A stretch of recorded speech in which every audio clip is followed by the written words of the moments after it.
भौतिक तथा रासायनिक परिवर्तनों के उदाहरणों की बात है। हम अपने जीवन में बहुत सारे परिवर्तन होते हुए देखते हैं। उन सब परिवर्तनों को हम दो भागों में बांट सकते हैं। कौन कौन से? नंबर एक भौतिक परिवर्तन, नंबर दो रासायनिक। अब भौतिक परिवर्तन क्या होते हैं? तो ऐसे परिवर्तन जिनमें केवल भौतिक अवस्था बदलती है। भौतिक अवस्था से मतलब ठोस से द्रव बन जाए, द्रव से गैस बन जाए, या इसका उल्टा हो। कोई नया पदार्थ नहीं बनता, केवल पदार्थ की भौतिक अवस्था बदलती है, कोई नया पदार्थ नहीं बनता है। तो इसे हम क्या बोलते हैं बच्चों? भौतिक परिवर्तन। और ऐसी अवधियाएं या ऐसे परिवर्तन जिनमें कोई नया पदार्थ बन जाता है, ऐसे परिवर्तनों को क्या बोलते हैं? रासायनिक परिवर्तन। आज हम इस बात को कुछ उदाहरणों द्वारा समझेंगे। देखिए पहला क्या लिखा है? मोमबत्ती का पिघलना तथा जलना कैसा परिवर्तन है? भौतिक परिवर्तन। जबकि मोमबत्ती का जलना कैसा परिवर्तन है? अब कैसे है जरा देखिए। एक बीकर लीजिए, उस बीकर में मोम के कुछ टुकड़ों को डाल दीजिए। डाल देंगे। अब मोम ठोस होता है, जैसे ही आप उसको गर्म करेंगे तो वो टाइम बदल जाएगा गर्म में। और उसके बाद इसको यहाँ से हटा दें तो दोबारा से ये जो द्रव मोम है दोबारा से काय में बदल जाएगा। तो बताइए कैसा परिवर्तन लगा आपको? भौतिक परिवर्तन। क्यों?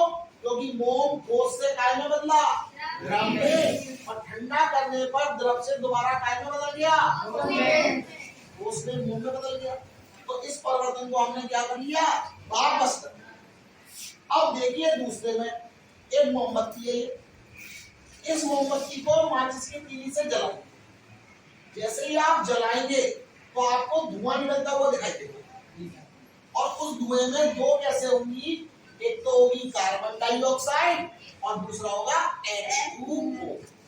H2O यानी कि पानी की भाप। ठीक है, अब धीरे धीरे करके इस धुएं को उड़ने दीजिए। कुछ समय के बाद मोमबत्ती छोटी हो जाएगी और फिर इसको बुझा दीजिए। क्या जो धुआं उड़ा उससे हम दोबारा मोम बना सकते हैं? नहीं बना सकते। तो ये कैसा परिवर्तन हुआ हमारा? रासायनिक। इस क्रिया में वास्तव में जो मोम होता है जब वो पिघलता है तो पिघलने पर पहले द्रव और फिर क्या बनाता है? वाष्प। और उस वाष्प के पास जलती हुई तीली ले जाए, उससे छुआना नहीं है, केवल उसके पास ले जाएगी तो दोबारा से ये धुआं क्या कर लेता है? आग पकड़ लेता है। इसका मतलब मोमबत्ती में मोमबत्ती का कौन मिलता है? धुआं। और उस धुएं से क्या बनती है? CO2 और H2O। ठीक है भाई। तो इस तरीके से मोमबत्ती का पिघलना या जमना भौतिक परिवर्तन हो गया, और मोमबत्ती का जलना कैसा परिवर्तन हुआ? रासायनिक। दूसरा देखिए, ग्लूकोज का पानी में घुलना भौतिक परिवर्तन है, जबकि कली चूने का पानी में घुलना। ग्लूकोज देखा है सबने? 10 रुपए, 15 रुपए, 20 रुपए का एक ग्लूकोन डी का डिब्बा आता है, आप किसी मेडिकल की दुकान से देख सकते हैं। ठीक है, उस ग्लूकोज के पाउडर को आप पानी में घोलना, और जैसे ही आप पानी में घोलकर उस बर्तन को छुओगे तो वो बर्तन कैसा हो जाएगा?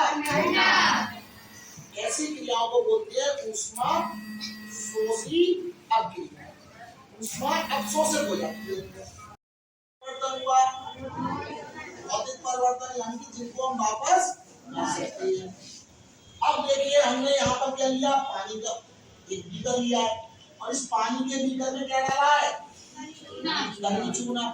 अब कली चूना को डालने के बाद जब आप इसको छूकर देखोगे तो ये कैसा हो जाएगा? बहुत गर्म होने का मतलब इसमें ऊष्मा निकल लेगा, गर्म हो जाएगा। तो तो ऐसी अभिक्रियाओं को बोलते हैं हम ऊष्माक्षेपी अभिक्रियाएं, यानी कि जिन अभिक्रियाओं में ऊर्जा या ऊष्मा निकलती है, ऊष्माक्षेपी हो गई। अब इस चूल्हे के पानी को हमने बीकर में रखकर दोबारा से बर्नर से क्या किया, गर्म। आप कितना भी गर्म कर लेना, लेकिन दोबारा से चूना प्राप्त नहीं होगा। तो ये परिवर्तन कैसा हुआ?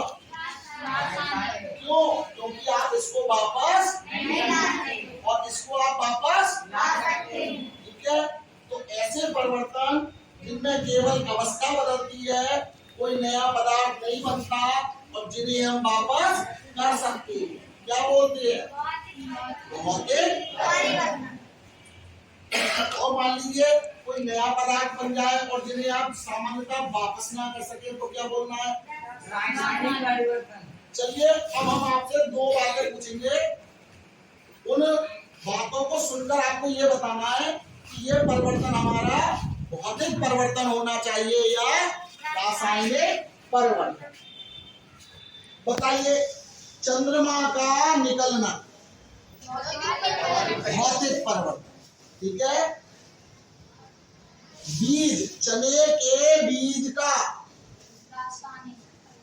उगना, पौधे में बदलना, रासायनिक, ठीक है।